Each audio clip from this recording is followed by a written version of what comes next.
Hi, Maddie. Thank you so much for your response. I really appreciate the way you engaged with my big problem of the reading fluency gap between affluent and marginalized students.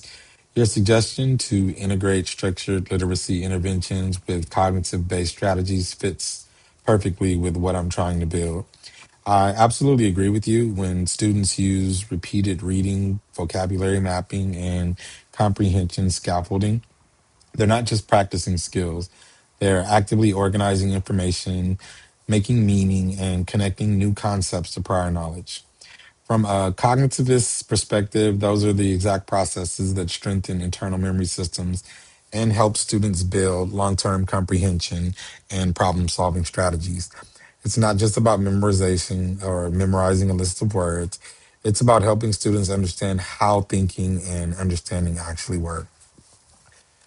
Diving deeper into this problem has really changed the way I see everything. When I first started exploring the reading fluency gap, I thought mostly about just classroom instruction. But once I started researching the structural factors, looking at data, and analyzing it through Bronfenbrenner's bioecological model, I realized how the many layers contribute to this disparity. Microsystem, teachers, caregivers, the classroom environment plays a huge role in the early exposure and literacy habits. The mesosystem connects those influences, and if those relationships aren't strong, kids fall behind early. Then you zoom out to the exosystem and macrosystem, and funding, policies, and neighborhood resources, access to books and after school programs, and you see how the deck is stacked against them. Students from marginalized communities are often navigating layers of disadvantage long before they ever sit in a classroom or a reading circle. Excuse me. Understanding all of this has also reshaped how I see my role as an educator. It's not just about helping the students decode words or pass assessments. It's about designing learning experiences that strengthen their cognitive processes. Things like chunking information, mapping ideas, building schemas, and developing metacognition. Those are the tools that give the kids power to learn beyond the classroom.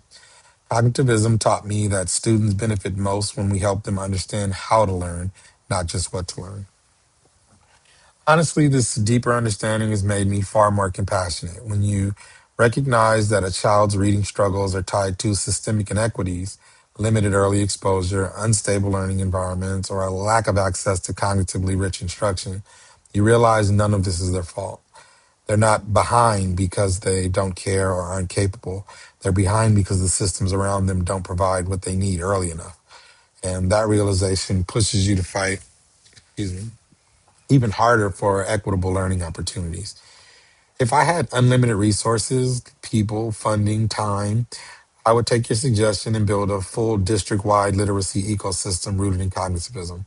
Every school, regardless of zip code, would have access to structured literacy labs that include repeated reading stations, vocabulary mapping centers, guided comprehension scaffolds, and digital platforms that model thinking strategies in real time. Excuse me. In this vision, teachers will receive specialized training in how to explicitly teach cognitive processes. Things like how to activate prior knowledge, how to organize information visually, how to monitor comprehension, and how to apply strategies independently.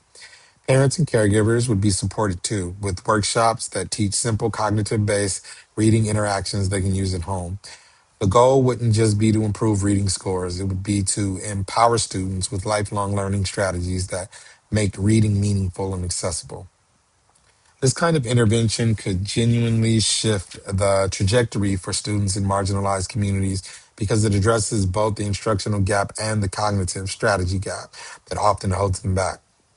It would level the playing field by giving all students access to the kind of thinking tools that affluent students often receive through tutoring, enrichment programs, or early home exposure.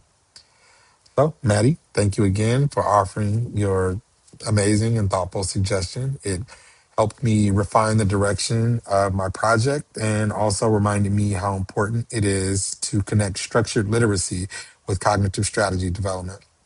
I appreciate your insight, and I'm looking forward to seeing how your ideas develop as well. Onward.